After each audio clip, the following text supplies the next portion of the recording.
Shalom, shalom, shalom, bien-aimés. Dieu soit loué, que la gloire revienne à notre Seigneur, des dieux fidèles, qui nous accorde la grâce d'être encore là aujourd'hui. Il nous a gardés, il t'a gardé, je le bénis. J'élève dans son saint nom pour sa fidélité aujourd'hui. Il se passe beaucoup de choses dans le monde. Mais par la grâce de Dieu, nous sommes là. Par la grâce de Dieu, tu es là. Nous sommes là dans notre programme de chaque samedi, notre live que nous avons l'habitude de faire chaque samedi. Nous bénissons le Seigneur pour ça. Alors, avant de commencer, je voudrais qu'on prie un peu pour recommander ce temps entre les mains du Seigneur. Papa de gloire, nous te disons merci. Nous te sommes infiniment reconnaissants, le Dieu fidèle, le Dieu grand, l'auteur de l'existence, notre bannière. La Bible dit, qui dira qu'une chose arrive sans que l'Éternel l'ait ordonné. Tu nous as accordé ce temps, tu as disposé ce temps. Je prie, cher Saint-Esprit, que tu prennes la direction de ce temps. Je prie que ton sang puisse nous couvrir et je repousse loin de nous tout ce qui ne confesse pas ta Seigneurie. Laisse que ton règne vienne du début à la fin de ce programme au nom de Jésus-Christ. Amen. Voilà, que le Seigneur soit loué, que le Seigneur soit béni. Voilà, dans le Facebook, les bien-aimés qui sont sur Facebook verront que j'ai mis un thème que j'ai intitulé « Il y a une famine ». Aujourd'hui, nous allons parler de ce thème « Il y a une famine ». Il y a une famine, c'est quelque chose qui arrive souvent dans la vie chrétienne. C'est quelque chose qui arrive, c'est une étape qui arrive dans notre relation avec Dieu. Quand on rencontre Jésus-Christ dans sa vie, shalom mes bien-aimés qui sont là, je ne vois pas vos noms, mais je vois que vous êtes là. Donc voilà, je disais, quand on rencontre Jésus-Christ dans sa vie, il arrive que nous passons par des moments, par des situations, par des étapes. La vie chrétienne, en fait, a plusieurs étapes. Au début de la foi, quand on vient au Seigneur, on découvre l'amour de Dieu, on découvre l'amour de Jésus-Christ qui est allé à la croix pour soi. On est dans la joie, on regrette les temps passés dans le monde, on prend le temps de pleurer ses péchés, on prend le temps de pleurer sa vie passée. On commence à voir, on a la joie d'embrasser une nouvelle vie avec Christ. Et dans notre marche, quand on rencontre le Seigneur nous donne souvent des promesses. Le Seigneur nous donne souvent des promesses sur ce qu'il va faire dans notre vie, ce que nous allons devenir. Et quand nous commençons notre marche chrétienne, nous sommes dans la joie, nous sommes dans l'assurance, la joie d'avoir rencontré le Seigneur. Je me souviens des jours où j'ai rencontré le Seigneur personnellement, dans mes 9 ans. Ces jours-là, quand le Seigneur m'a parlé, le Seigneur m'a montré le film de ma vie. Il y avait devant moi un écran dans lequel s'est joué le film de ma vie. On me montrait les étapes de ma vie, on me montrait les péchés que j'avais commis avant ma conversion. Et j'ai commencé à pleurer mes péchés. J'ai commencé à demander pardon au Seigneur. Mais quand je pleurais là, quand l'amour de Dieu était tellement grand, je me demandais qui suis-je pour que le Seigneur me réponde. Shalom ma soeur Julia. Je me demandais qui suis-je pour que le Seigneur me parle. Quel amour, l'amour d'un Père, l'amour de Dieu débordait dans mon cœur. Pourquoi? Parce que j'avais prié au Seigneur, il m'a répondu. J'ai entendu parler de lui, qu'il répond, qu'il révèle même le péché. J'ai entendu parler de Dieu qui révèle les péchés, qui convainc du péché. Et ces jours-là, j'ai prié, il m'a répondu. Cela m'a dépassé. Qui suis-je? Shalom ma soeur Christine, Bibiche. Qui suis-je pour que le Seigneur puisse me répondre? Ça m'impressionnait.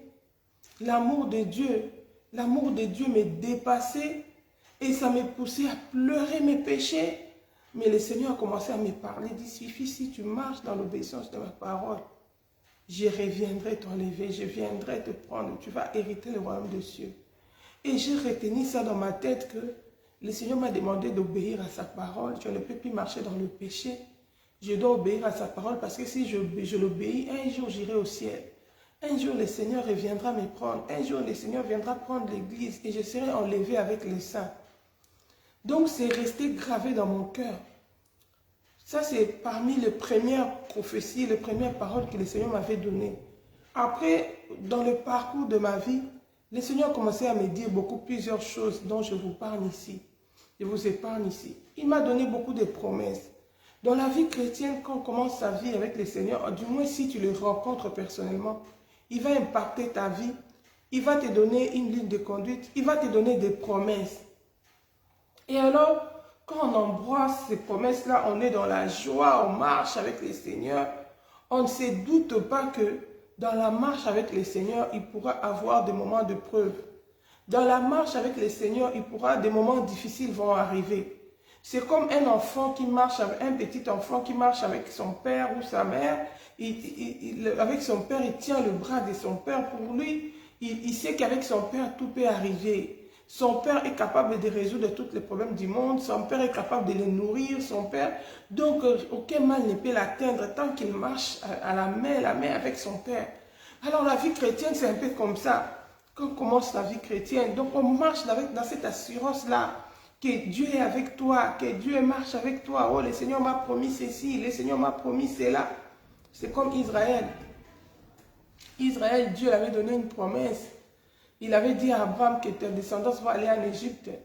Mais à un moment, je les sortirai d'Égypte. Et quand Dieu avait donné à Israël la promesse que je suis descendu pour te délivrer de l'Égypte, pour t'amener vers un pays où coule le miel, le Canaan, la terre promise. On l'appelle même la terre promise parce que c'était une terre qui les était promise. C'était une promesse qu'ils attendaient pendant des années, des années. Bien-aimé, quand Dieu est venu dire à Moïse, par la voix, la bouche de Moïse, que maintenant c'est le temps. Maintenant c'est le temps, il est descendu pour les délivrer. Israël ne se doutait pas qu'il y aurait un désert. Qu'il y aurait un désert, qu'il y aurait des moments de famine qui vont arriver, qu'il y aurait des temps difficiles qui vont arriver. Avant qu'ils puissent entrer dans leur Canaan, avant qu'ils puissent entrer à possession de leur Canaan.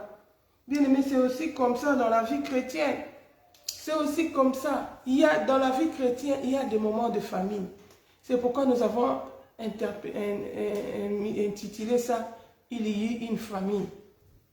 Il y a des moments de famine, il y a des moments de défi.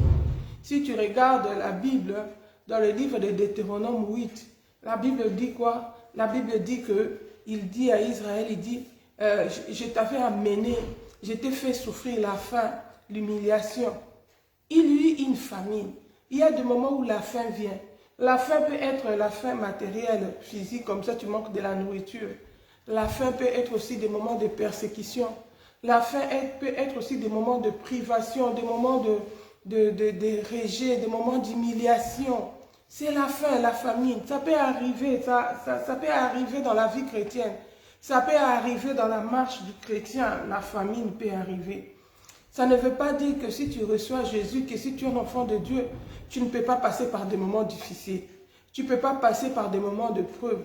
Là, je crois, le jeudi, nous avons partagé un thème que nous avons dit, n'abandonnez pas. Pourquoi? Parce que dans la vie chrétienne, il y a des moments difficiles qui peuvent arriver. Le fait que des moments difficiles arrivent ne veut pas dire que Dieu t'a abandonné. Ne veut pas dire que, que tu n'es plus aimé de Dieu. Ne veut pas dire que c'est la fin, c'est la fatalité. Non. Pour un enfant de Dieu, il n'y a plus de fatalité. Même la mort pour un enfant de Dieu, ce n'est plus une fatalité parce que c'est un moyen par lequel nous rencontrons notre Créateur. Dis-moi si tu étais prêt. Dis-moi si tu t'étais sanctifié. Si tu es mort dans la sainteté, dans la crainte de Dieu. Même la mort, ça devient un chemin par lequel on rencontre le Seigneur. C'est pourquoi Paul pouvait dire, je suis pressé des deux côtés. Il était pressé de faire l'œuvre de Dieu, de gagner les âmes, de gagner le plus grand nombre d'âmes. Quand il se souvient comment il a persécuté l'Église, comment il a combattu la foi de plusieurs. Il voulait à tout prix travailler pour gagner le plus grand nombre. Il voulait à tout prix travailler pour sauver le plus grand nombre des âmes. Mais d'un autre côté, il était pressé de rencontrer son maître. D'un autre côté, il était pressé de retourner au ciel. Parce qu'il savait que le Seigneur lui avait déjà montré ce qu'il devait souffrir pour lui. Acte 9 nous montre que quand le Seigneur disait à Anania, va prier pour Paul. Va prier pour Paul. Il dit, non, Seigneur, cet homme-là, c'est un persécuteur de saints. Il nous a persécutés. D'ailleurs, il est venu ici avec des lettres écrites des sacrificateurs qui lui ont donné le droit d'attraper des chrétiens, de les jeter en prison. Donc, c'est un ennemi. Le Seigneur lui dit, non, c'est un instrument que j'ai choisi. Et je lui ai déjà montré ce qu'il doit souffrir à cause de mon nom. Bien aimé, dans la vie chrétienne, il y a des étapes où le Seigneur nous amène dans la souffrance. Tu vas dire peut-être, ah, c'est dernier temps, maman, je ne parle que des souffrances. Bien aimé, l'Esprit avertit l'Église. Shalom, maman Marie. L'Esprit avertit l'Église. L'Esprit avertit l'Église. Shalom, ma soeur vainqueur. L'Esprit avertit l'Église que de plus en plus nous allons traverser des moments difficiles. Que de plus en plus nous allons entrer dans des temps de persécution. De plus en plus nous allons passer par des moments de famine. Des moments de famine sont en train d'arriver.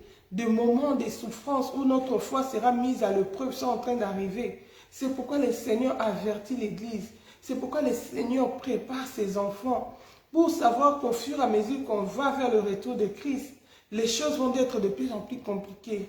Ne soyons pas distraits, ne rêvons pas. Préparons-nous à affronter des moments difficiles, mais dans la prière, dans la sanctification. Parce que Jésus-Christ nous avait montré l'exemple. Nous avait montré l'exemple. La Bible dit que quand son âme a commencé à être triste jusqu'à la mort, quand il commençait à sentir que le moment de l'épreuve arrivait, il est allé à Gethsémane prier. Il a amené les disciples, les apôtres avec eux. Ils les ont dit, veillons et prions de peur de tomber en tentation. Veillons. Les apôtres, nous avons vu qu'ils n'avaient pas pu veiller. Pourquoi? Parce qu'au lieu de se recommander au Seigneur, au lieu de suivre la ligne de conduite que le Seigneur leur donnait, et ils étaient affectés par leurs émotions. Ils étaient affectés par leurs émotions, par leurs sentiments.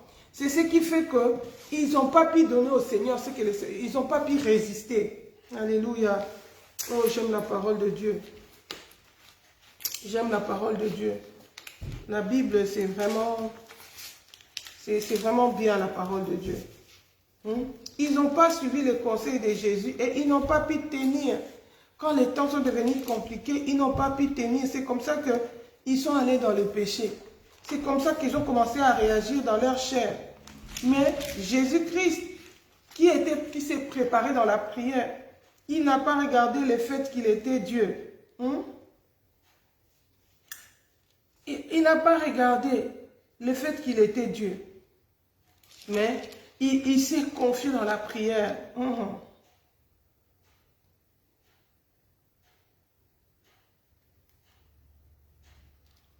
Alléluia. J'étais en train de regarder un peu ces versets-là, là où Jésus les a dit, veillez, priez, de peur de tomber en tentation. Quand il a remarqué que son âme était devenue triste, il est allé prier. Il a commencé à prier pour eux. Il a prié. Si tu regardes dans Jean 17, on nous parle, on nous montre la prière sacerdotale, là où Jésus a prié. Il a dit, Père, l'heure est venue de glorifier ton Fils, afin que le Fils te glorifie. Là, il a beaucoup prié. Il a beaucoup prié avec ses disciples. Pourquoi? Parce qu'il devait se préparer. Il devait se préparer, pourquoi? Pour affronter la mort. Parce que le moment de sa mort approchait. Le moment de sa mort approchait. Le moment de sa mort approchait. Jésus...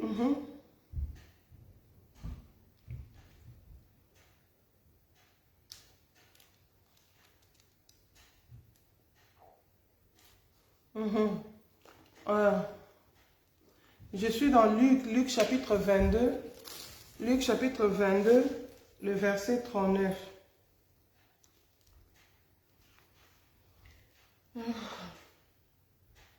D'ailleurs, je peux même commencer dans le verset... dans le verset... si tu lis au verset 24, là, les disciples sont en train de se discuter la royauté. Ils sont en train de se discuter qui est plus grand. Ils cherchent à savoir qui est plus grand. Mais Jésus n'est pas dans ça. Mais au verset 33, la Bible dit, je suis dans Luc 22, verset 33, la Bible dit ceci. Seigneur, lui dit Pierre, je suis prêt à aller avec toi en prison et à la mort. Et Jésus dit, Pierre, je te le dis, le coq ne chantera pas aujourd'hui que tu n'aies nié 3 fois de me connaître. Il leur dit encore, quand je vous ai envoyé sans bourse, ni sac, ni sandales, avez-vous manqué de quelque chose? Ils répondirent de rien. Il leur dit maintenant au contraire, que celui qui a une bourse le prenne, de même celui qui a un sac, et que celui qui n'a pas d'épée vend son vêtement et en achète une. Car je vous l'ai dit, ce qui est écrit doit s'accomplir en moi. Il a été compté parmi les malfaiteurs, et ce qui me concerne touche à sa fin. Il dit, Seigneur, voici 2 épées. Il leur dit, c'est assez. Après être sorti, il alla selon sa coutume au mont des Oliviers. Ses disciples le suivirent. Arrivé à cet endroit, il leur dit, priez afin de ne pas entrer en tentation. Ici, c'est la version Thompson. Priez afin de ne pas entrer en tentation. Puis il s'écarta d'environ un jet de pierre, s'est mis à genoux et pria, en disant, Père, si tu le veux, éloigne de moi cette coupe, toutefois, que ça ne soit pas ma volonté, mais la tienne, qui soit faite. Alors un ange lui apparut du ciel pour les fortifier. En proie à l'angoisse, il priait plus instamment, et sa sueur devint comme le grumeau de sang qui tombait à terre. Il se releva de sa prière et vint vers les disciples qu'il trouva endormis de tristesse. Il leur dit, pourquoi dormez-vous? Levez-vous, priez, afin de ne pas entrer en tentation, afin de ne pas tomber en tentation. Bien-aimés, parce que Jésus a parlé ouvertement à ses disciples, il a commencé à les expliquer la souffrance qui devait arriver. Bien-aimés, ils étaient habitués de rester avec leur Jésus qui multipliait les pains quand ils avaient faim, qui faisait des délivrances quand il y avait des démoniaques, qui guérissait des malades, qui ouvrait les yeux des aveugles. Il marchait dans l'assurance comme cet enfant qui marche avec la main de son père. Tout va bien, avec mon père tout va bien, tout réussit, tout le succès. Quel danger va nous atteindre? Notre Père, il marche même devant l'eau. Il ordonne même à la tempête. Ils ont vu des miracles pour avoir suffisamment d'assurance, pour avoir suffisamment de confiance en Dieu. Mais maintenant, celui qui leur a procuré l'assurance ouvre la bouche pour leur dire, maintenant c'est arrivé le moment de l'épreuve. Maintenant c'est arrivé le moment difficile. Vous allez passer par des épreuves. Vous allez être persécutés. J'essaierai de devenir un sujet de scandale pour vous. Ce qui est écrit pour moi, que je serai mis parmi les malfaiteurs, arrive.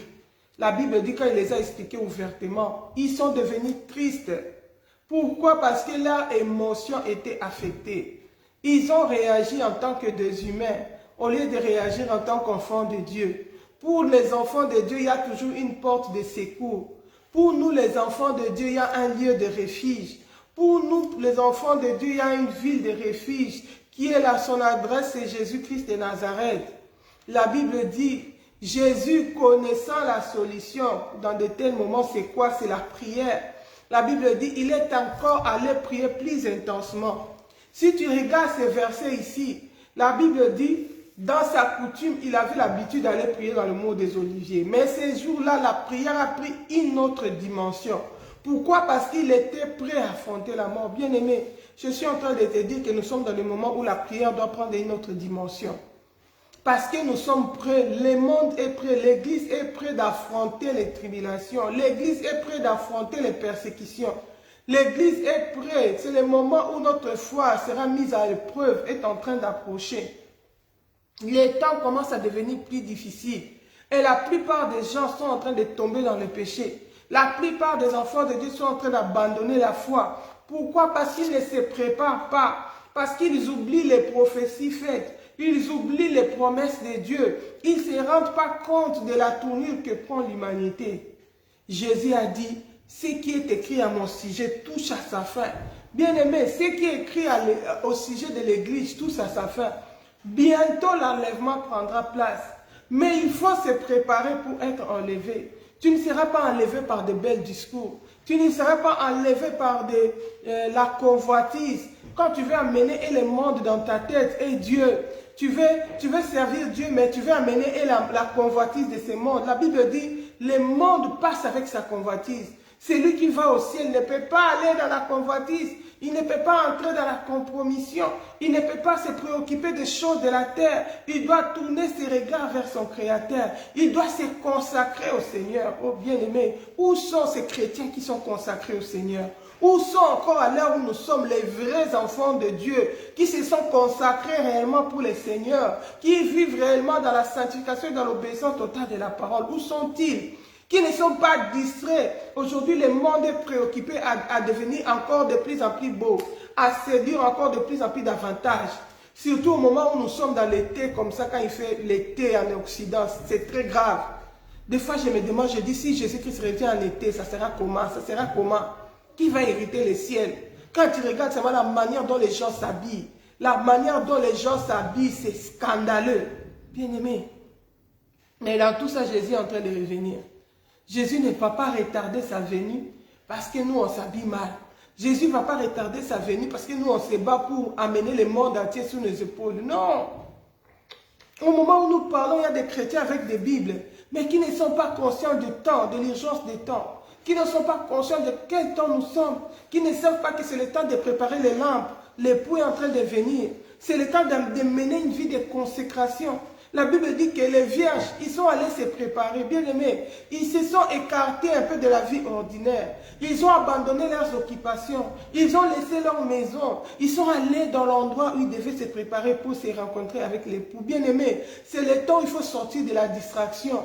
C'est le temps, le diable est en train de multiplier des stratégies pour séduire les enfants de Dieu, pour attirer l'attention des gens, pour occuper l'esprit des humains dans le péché, pour occuper l'esprit des humains dans la compétition. Aujourd'hui, la compétition est entrée même dans les églises. La compétition qui est plus grande, qui a plus grande église, qui a plus ceci, qui a fait ceci, qui a fait l'événement, qui a réuni le plus grand nombre des hommes, qui a la belle voiture, qui a la belle maison, qui a la ceci. Bien aimé, tout ça c'est une distraction. Le diable fait tout pour captiver notre attention, pour occuper notre esprit, pour que nous soyons toujours en prise à la distraction du monde, pour que nous soyons toujours occupés par les choses du monde, pour que nous oublions l'essentiel, la préparation de notre âme, la préparation de notre âme par rapport au retour de Christ. Oh bien-aimé, la Bible dit qu'il y a une famine. Dans la vie chrétienne, il y a des moments de famine. Dans la vie chrétienne, il y a des moments de preuve. Tous les chrétiens, tous ceux qui ont crié au Seigneur sont passés par là.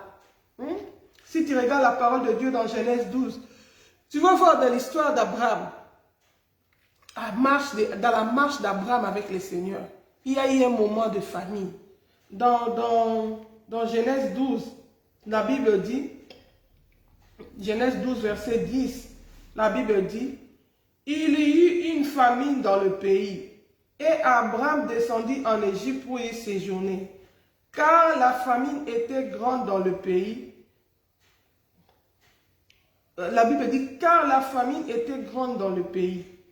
Comme il était près d'Égypte, près d'entrer en Égypte, il dit à Sarai, sa femme, voici, je sais que tu es une femme belle de figure. Quand les Égyptiens te verront, ils diront, c'est sa femme, et ils me tueront, et te laisseront la vie.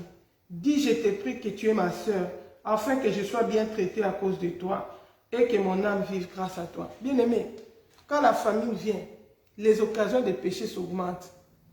Quand la famine vient, plusieurs abandonnent la foi. Quand la famine vient, plusieurs se trahissent et se haïssent. La Bible dit, la persécution, ça deviendra tellement grande que plusieurs se haïront et se trahiront. Plusieurs abandonneront la foi. Bien aimé, nous sommes en train de vivre ces moments-là, où les gens commencent, à cause de la famine, à cause des moments de preuve, à cause des moments difficiles, les gens vont dans le péché. Même ceux qui étaient fidèles avec Dieu commencent à abandonner la foi. C'est pourquoi il faut se préparer dans la prière. C'est pourquoi il faut rechercher la face de Dieu. C'est pourquoi il faut rester dans la présence de Dieu, bien-aimé. Ce n'est pas le temps de la distraction. Ici, nous voyons ici, à l'époque d'Abraham, il a eu une famille. Et à cause de cette famille, qu'est-ce que fait Abraham? À cause de la famine, à cause de la famine, Abraham va déjà dans le péché. Il va déjà dans la compromission. Il commence à dire à Sarah, il commence à chercher des solutions pour sa famille. Il oublie qu'il est avec Dieu. Il oublie que Dieu marche avec lui. Bien aimé, c'est ce qui arrive dans la vie des hommes. Quand les moments difficiles viennent, quand les moments de preuve viennent, quand la famine vient, quand l'adversité vient, bien aimé, n'oublie pas que tu es avec Dieu. N'oublie pas que le Seigneur est avec toi. Confie ton sort à l'Éternel. Ne cherche pas des solutions toi-même à ta famille. Ne cherche pas des solutions toi-même à tes problèmes. Mais viens, décharge-toi de tous tes problèmes, de tous tes soucis devant le Seigneur. Confie ton sort à l'Éternel. Oh bien-aimé, sinon tu vas aller dans le terrain du péché. Sinon tu vas commettre des actes que le Seigneur ne t'a pas envoyé de faire. Ici, nous avons vu l'exemple des apôtres. Quand Jésus-Christ les avertissait, Jésus avait compris que le temps était arrivé, il devait partir. Il a commencé à leur dire certaines choses ouvertement, que vous allez passer par des souffrances, vous allez passer par des humiliations, des privations, la famine va arriver. Maintenant, vous allez faire la mission, mais je ne serai plus là pour pouvoir à votre nourriture, comment dire. Parce que quand il les avait envoyés dans la mission avant, il y a un thème que je prêche, la mission d'avant et la mission d'aujourd'hui. La mission d'hier et la mission d'aujourd'hui. Dans la mission d'hier, le Seigneur nous avait dit, allez sans bourse, ne craignez rien. Là, on va vous recevoir, que votre paix soit là-bas. Vous allez manger là-bas, vous allez trouver là-bas. Mais dans la mission d'aujourd'hui, Jésus change de langage. Il dit, avant vous êtes allés sans bourse, mais maintenant, prenez votre bourse parce que les temps vont être durs. Les temps vont être compliqués. Maintenant, préparez-vous avant d'aller dans la mission. Maintenant, préparez-vous. Il devait maintenant se préparer.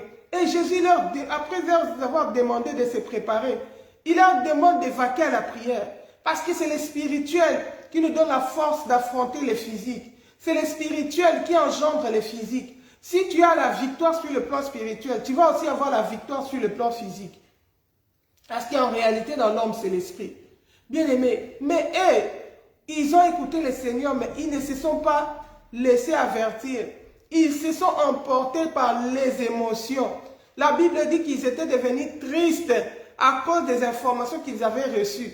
Leur âme est devenue abattue. Ce qui a fait que ça a affecté leur vie spirituelle. Bien aimé, la Bible dit que la tristesse dessèche les eaux. Ça affaiblit l'homme spirituel. Ils étaient abattus et ils n'avaient plus de force pour prier. Ils se sont endormis de tristesse. Bien aimé, que les informations que tu reçois dans le monde, que les informations que tu lis peut-être dans la Bible, ne t'affectent pas négativement, mais que ça te rapproche de Dieu.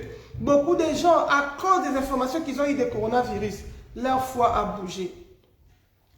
Ils se sont emportés par les émotions au lieu de prier, au lieu de rechercher la conduite du Seigneur, la directive du Seigneur. Seigneur, la situation est celle-là, que dois-je faire? Je suis menacé au niveau de mon travail, que dois-je faire? J'ai des dettes que je n'arrive plus à gérer, que dois-je faire? Quelle est ta volonté dans cette situation? Il y a conduit-moi. Leur confiance en Dieu a bougé.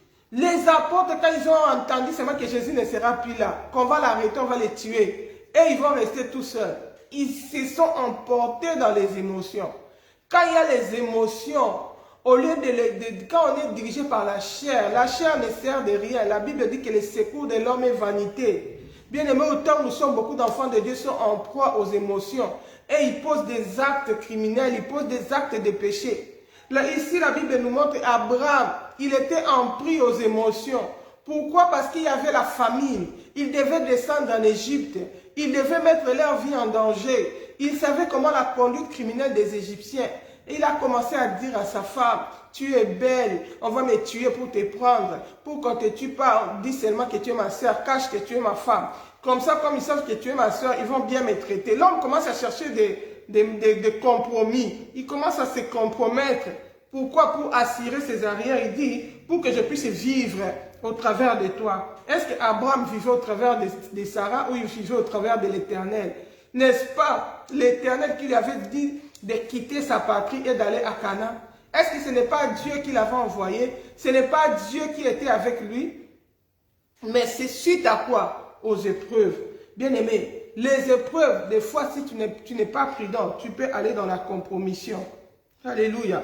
Ici, les apôtres, au lieu de prier, ils sont entrés dans le sommeil spirituel. Ils sont allés dormir. Jésus a prié. Il a prié le moment où il devait augmenter la dimension de la prière et ils sont partis dormir. Bien aimé, beaucoup d'enfants de Dieu aujourd'hui sont dans la distraction. Le moment où il faut chercher Dieu, le moment où il faut augmenter la dimension de la prière et ils sont dans les contraires même. Ils passent leur temps dans le péché, dans la vie du péché. La Bible dit que celui qui vit dans le péché, il dort spirituellement. Il est mort spirituellement. La Bible dit, relève-toi d'entre les morts, Christ t'éclairera.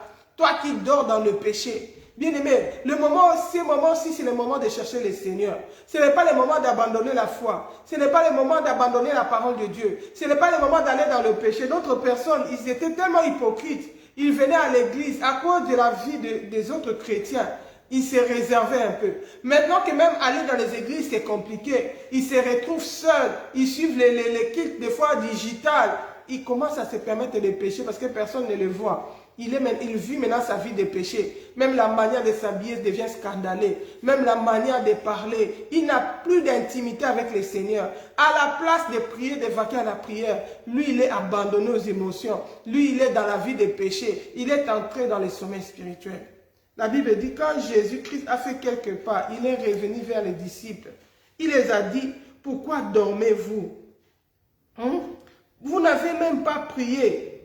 Il leur dit, veillez, pourquoi dormez-vous? Levez-vous, priez, afin de ne pas tomber en tentation. Bien-aimé, toi qui dors, toi qui es entré dans la distraction, toi qui t'es relâché, la Bible dit, un peu de sommeil, un peu d'assoupissement, la pauvreté t'atteindra. Souvent, nous utilisons seulement ces versets pour travailler, pour chercher le pain. Mais bien aimé, un peu de sommeil spirituel, la pauvreté spirituelle va t'atteindre et elle va se manifester aussi physiquement. La Bible dit, ils se sont endormis.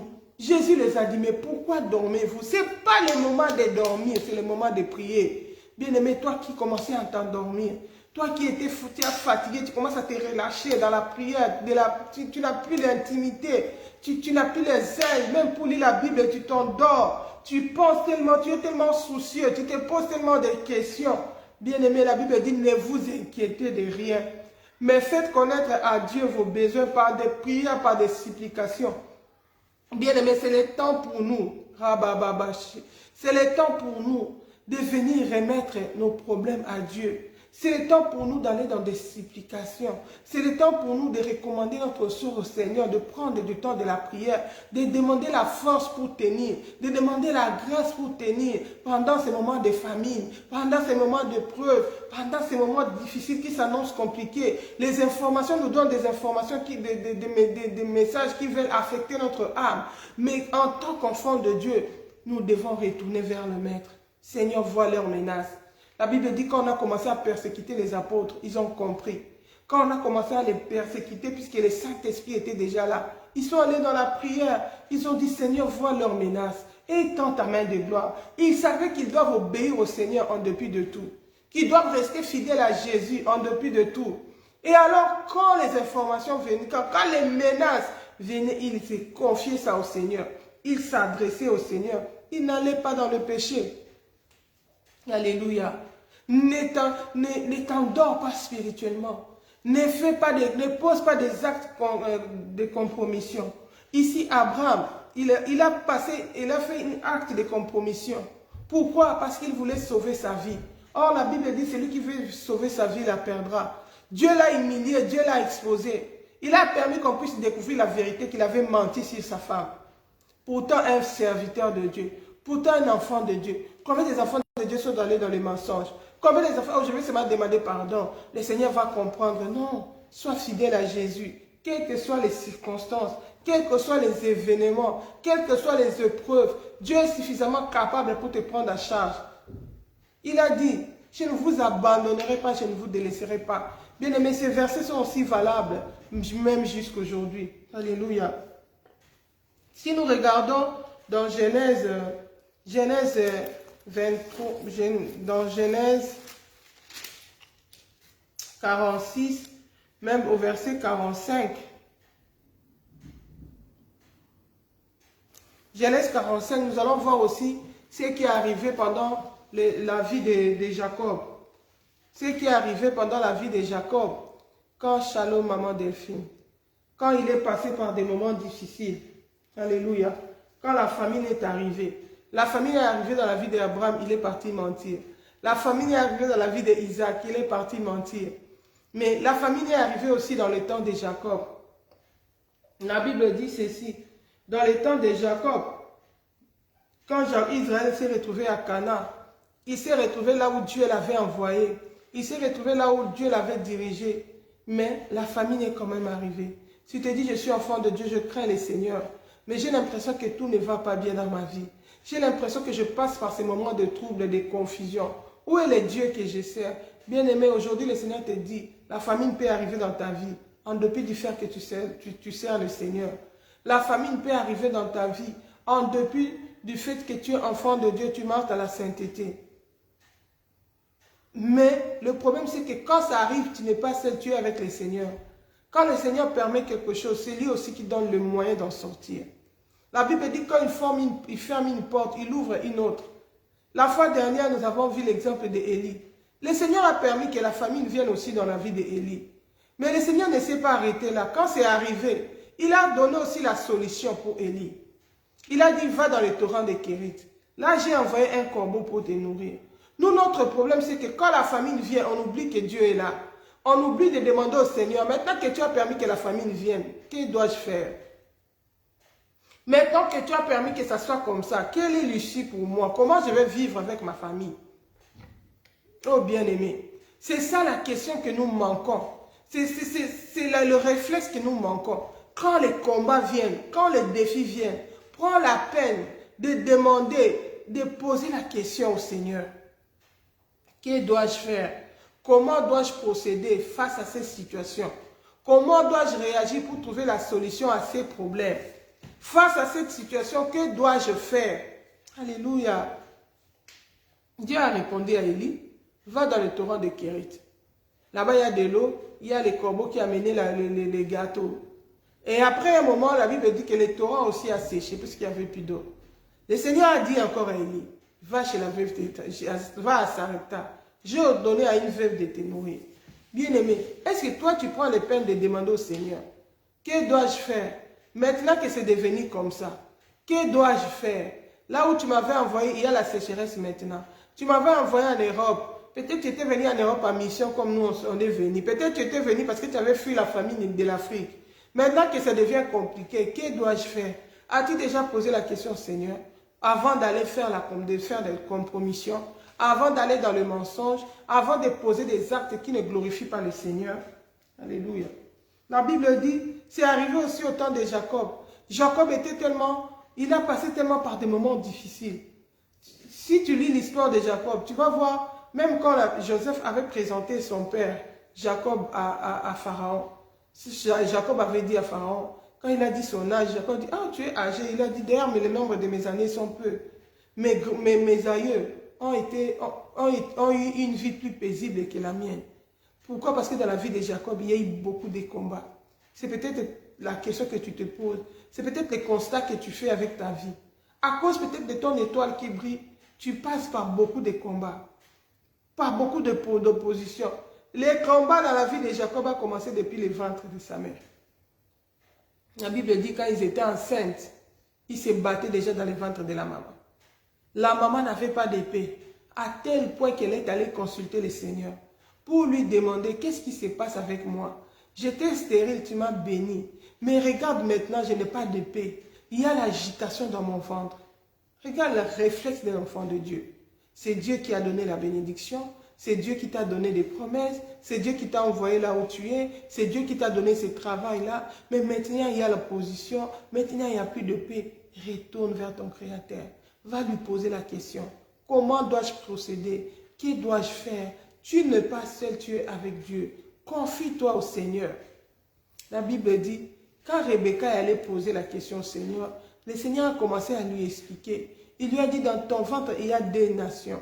Il y a les petits va surplanter les plus grands. Les petits va prendre la bénédiction, les droits d'aînesse. C'est comme ça que Rebecca a compris, elle a gardé silence. Si tu es dans beaucoup d'inquiétudes, c'est parce que tu n'as pas encore écouté Dieu.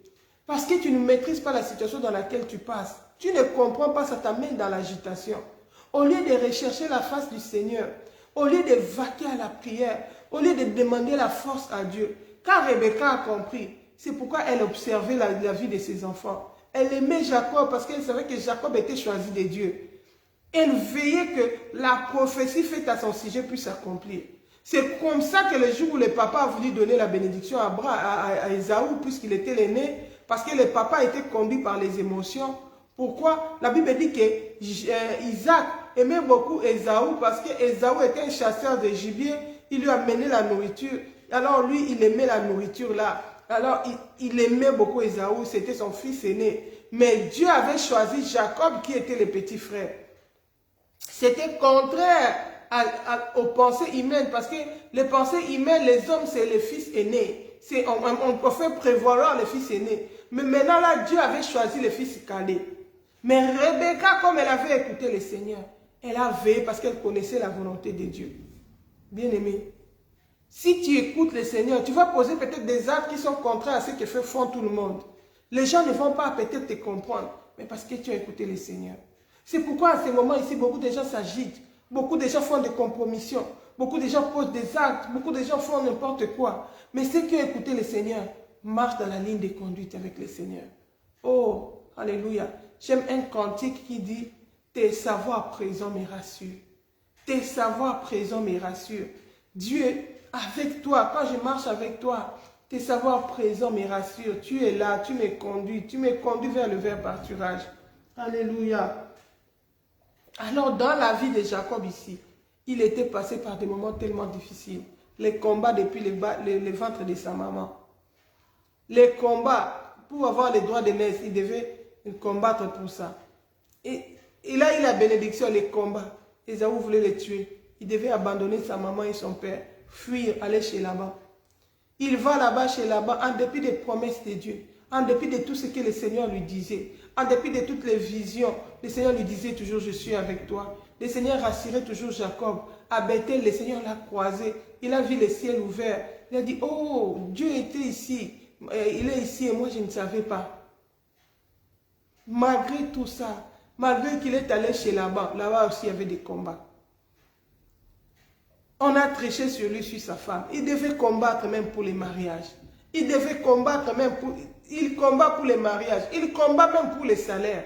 C'est comme toi, tu as l'impression que ta vie c'est combat, combat, combat, combat. Tu commences à te fatiguer. Bien-aimé, c'était aussi arrivé dans la vie de Jacob.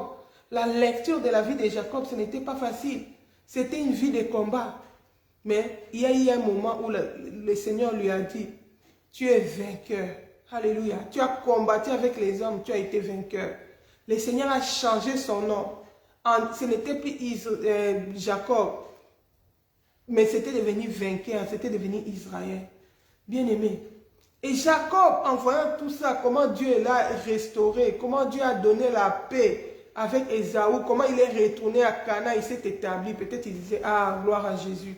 Maintenant c'est bon, c'est la paix, je suis entré dans mon jubilé. Le temps de combat, c'est fini maintenant. Bien-aimé, tant qu'on a cette chair ici, il y a toujours... Donc la totale délivrance, c'est quand on meurt ou quand on est enlevé. La chair a toujours des défis. La chair a toujours des combats. La chair peut tomber toujours malade. La chair peut toujours avoir faim. Même si tu les nourris aujourd'hui, demain il aura encore faim.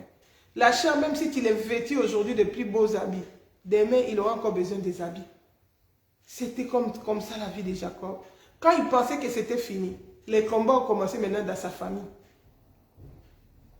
Déjà en cours de route, la femme qu'il aimait, sa femme Rachel, est morte. Jacob est resté dans les chagrins avec des orphelins. Les petits, ces enfants qu'il avait eu dans la vieillesse, qu'il avait attendus depuis longtemps. L'amertume a commencé à toucher la vie de Jacob. Maintenant, les enfants qu'il aimait beaucoup, Joseph, on est venu encore lui dire que Joseph est mort. Bien aimé, c'était trop pour Jacob. C'était la goutte qui avait fait déborder la vase. La Bible dit que Jacob était devenu triste jusqu'à la mort. Il ne voulait plus qu'on le console. Il disait, je vais descendre, je vais mourir dans la tristesse. Je vais descendre avec la tristesse, le deuil de son fils Joseph. Pourquoi? Parce qu'il avait vu des promesses de Dieu dans la vie de Joseph. Dieu avait dit qu'il va élever Joseph. Joseph était venu avec des songes. Il n'a pas vu l'accomplissement de ces songes. On vient seulement l'annoncer brutalement que ton fils a été dévoré par une bête. C'était une confusion pour Jacob. Il ne pouvait pas accepter ça. Ça avait rendu son âme triste. Je ne sais pas quelle est la goutte qui a fait déborder la vase dans ta vie. Je ne sais pas qu'est-ce qui rend ton âme triste. Qu'est-ce qui amène la confusion au point que tu commences à douter de toutes les promesses de Dieu. Au point que tu ne sais plus où tu es. Tu te sens perdu. Bien aimé, c'est des moments comme ça qu'il faut crier au Seigneur. Seigneur, si tu ne viens pas au secours maintenant, c'est dangereux pour moi, c'est catastrophe. Ne me laisse pas, ne m'abandonne pas. Sois timide devant les hommes, mais ne sois pas timide devant Dieu. Parle au Seigneur. Ouvre ta bouche, dis-lui ce que tu ressens. Au lieu de poser des actes par des émotions, de poser des mauvais actes, mais confie-toi en Dieu. Exprime-toi devant le Seigneur. Alléluia. Je lis ici, je suis dans Genèse chapitre 45, à partir du verset 25. La Bible dit, « Ils remontèrent d'Égypte et arrivèrent au pays de Canaan auprès de leur père Jacob. Ils lui déclarèrent, « Joseph vit encore. Et même c'est lui qui gouverne tous les pays d'Égypte. Mais le cœur de Jacob resta froid parce qu'il ne les croyait pas. » Bien-aimé, qu'est-ce qui a touché ton cœur que tu es devenu incrédule?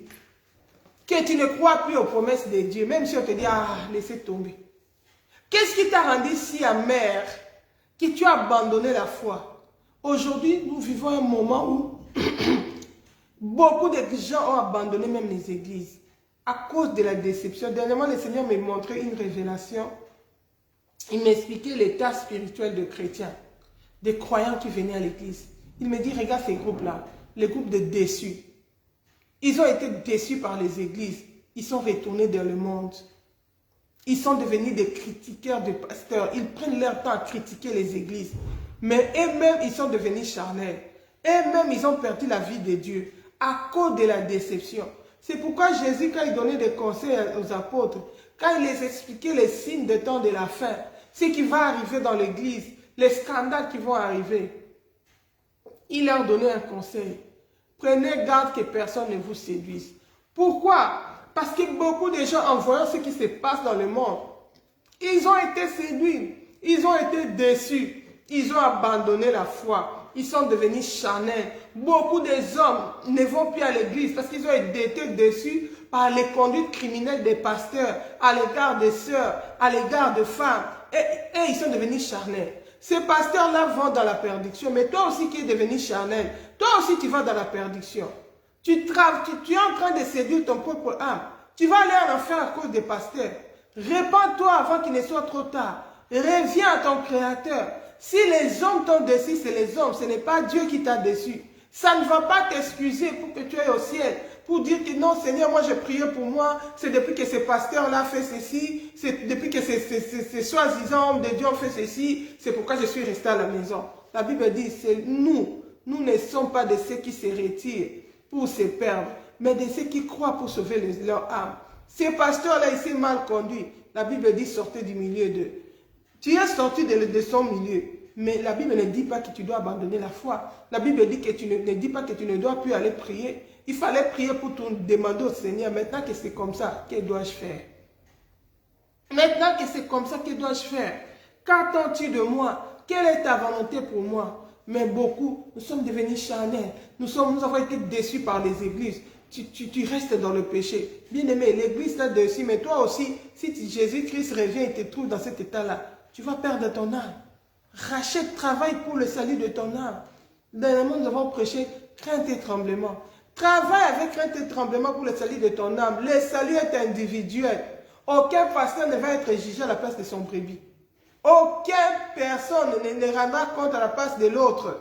Tu connais la parole de Dieu, tu as la Bible.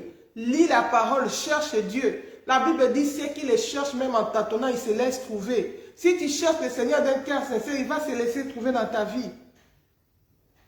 Jacob ici, à cause des événements qui étaient de trop, il est devenu froid. La Bible dit, il ne croyait plus. Tout ce qu'on lui disait, il ne croyait pas. Bien-aimé, toi tu as abandonné la foi à cause de quoi? Si tu entends ma voix aujourd'hui, répands-toi, souviens-toi d'où tu es tombé, demande pardon au Seigneur, dis Seigneur relève ma face. Il a dit revenez à moi, je reviendrai à vous. Si tu reviens au Seigneur, le Seigneur va revenir à toi. Même si ce pasteur-là a été l'occasion de chute, même s'il t'a scandalisé par sa vie d'impudicité, même si tu as été scandalisé par sa cupidité, le Seigneur ne t'a pas encore dessus. Ça, ce sont les hommes qui t'ont dessus. Retourne vers le Seigneur. Sauve ton âme. La Bible dit, sauvez-vous de cette génération perverse. Oui, l'abomination est entrée même dans l'église. La perversité est entrée partout. Mais toi, sauve ton âme de cette génération perverse. Ne va pas en enfer en disant que les pasteurs sont partis en enfer. Ne va pas en enfer parce que les diacres sont partis en enfer. N'abandonne pas la foi parce que l'intercesseur a abandonné la foi. Sauve ton âme. Travaille pour le salut de ton âme avec crainte et tremblement. Retourne à ton Créateur. Il retournera à toi. Reviens, remets ta foi au Seigneur. Demande pardon au Seigneur, relève-toi. Jésus les a dit, réveillez-vous. Pourquoi dormez-vous? Relevez-vous. Levez-vous et priez de peur de tomber en tentation. Là où tu es, lève-toi. Là où tu es, relève-toi. Prends la décision de revenir au Seigneur de peur que tu ne tombes en tentation. Ici, on a parlé à Israël. La Bible dit, il n'a pas... Parce qu'il ne les croyait pas. Il ne les croyait plus. Il lui déclarait, Jacob et Joseph vit encore. Et même c'est lui qui gouverne tous les pays d'Égypte. Mais le cœur de Jacob resta froid. Pourquoi? Parce qu'il ne les croyait pas. Il lui répétait toutes les paroles que Joseph leur avait dit. Jacob vit les chariots que Joseph avait envoyés pour les transporter. C'est alors que l'esprit de leur père Jacob reprit vie. Israël dit, c'est assez, mon fils Joseph vit encore, j'irai le voir avant de mourir. Alléluia. La Bible dit, il dit, maintenant il a pris la décision de s'élever. Il a dit, quand il a vu les chars, il a dit, donc mon fils vit encore, je me lèverai, j'irai le voir avant de mourir. Bien aimé. Quelles sont les promesses que tu as l'impression qu'ils sont déjà mortes dans ta vie? Que tu ne vas plus, que tu n'as plus vie, que c'est déjà détruit, c'est désespéré. Dieu est encore capable de le faire. Dieu est encore capable de te délivrer de cette famille. Dieu est encore capable. Je me souviens, les jours où le Seigneur m'avait visité, il m'avait montré la vision de la persécution à venir de l'église. Bien aimé, la persécution était tellement grande au point que on ne pensait plus vivre, sortir de là vivant. On savait déjà que c'était la mort. Et c'était l'armée du monde, les Nations Unies, qui tuait les vrais chrétiens. Et on ne pensait plus nous en sortir vivants. Mais j'ai entendu une voix dans mes oreilles qui m'a dit, vous ne mourrez pas dans cette persécution. Cette persécution-là ne va pas vous tuer, vous allez sortir vivant de cette persécution. Bien-aimé, la situation dans laquelle tu vis, ça ne va pas te tuer. Tu vas sortir vivant. Même si tu as l'impression que tu es déjà enterré. Pour Jacob, lui, il pensait que Joseph était déjà mort, mais que Joseph vivait encore. Pour Lazare, on l'avait déjà enterré, mais Dieu l'a ressuscité. Quelle est cette situation que tu penses est déjà enterrée? La Bible dit, il y a une famine. Quand la famine vient, crie au Seigneur. Ne va pas dans la compromission. Ne va pas dans le péché. Aujourd'hui, le Seigneur t'interpelle. Aujourd'hui, le Seigneur te parle. Quel est le péché que tu as déjà commis? Quel est le premier amour que tu as déjà abandonné? Tu t'es relâché. Tu pries seulement parce que tu as l'habitude de prier, mais tu ne crois plus. Tu as perdu de foi. Les gens te voient seulement prier, on t'appelle sœur, comme tu as l'habitude. Comme tu as l'habitude de le faire. Mais toi-même, excusez-moi, il y a quelqu'un qui m'appelle, je ne sais pas que... Mais toi-même, tu sais que tu as déjà perdu. Au fond de toi-même, tu sais que ça ne va plus. Au fond de toi-même, tu sais que ça ne va plus, ça ne tient plus. Bien-aimé, aujourd'hui, prends la décision de revenir au Seigneur. Aujourd'hui, prends la décision de te repentir, de retourner à ton Créateur. Que ta foi soit réanimée. Hein? La Bible dit l'esprit de Jacob se ranima. Que cette parole réanime ta vie. Que cette parole réanime ta foi. Que cette parole te fortifie. Que cette parole relève ton visage. Que cette parole te redonne la joie, la paix. Que cette parole te rapproche auprès de ton Créateur. Voilà, que le Seigneur soit béni. Nous allons nous arrêter là pour aujourd'hui. Si Jésus-Christ de Nazareth ne revient pas, on se retrouve encore le jeudi prochain dans le cadre de notre formation de l'enseignement de femmes. En attendant, prenez bien soin de vous. Passez un bon week-end avec le Seigneur Jésus. Mettez votre vie en ordre. Préparons-nous parce que Jésus-Christ est à la porte. Aujourd'hui, le Seigneur nous a dit, si la famine arrive, prends le temps de consulter le Seigneur. Pour Jacob, quand la famine est arrivée, le Seigneur lui a répondu. Quand son esprit était animé, si tu regardes dans Genèse 46, dans le verset 3, la Bible dit que dans Genèse 46, Jacob a pris le temps de consulter le Seigneur. Quand son esprit a été animé, et le Seigneur lui a répondu, je crois que je vais lire ça, c'est le dernier verset. La Bible dit, Israël partit avec tout ce qui lui appartenait. Il arriva à Beersheba et offrit des sacrifices au Dieu de son père Isaac.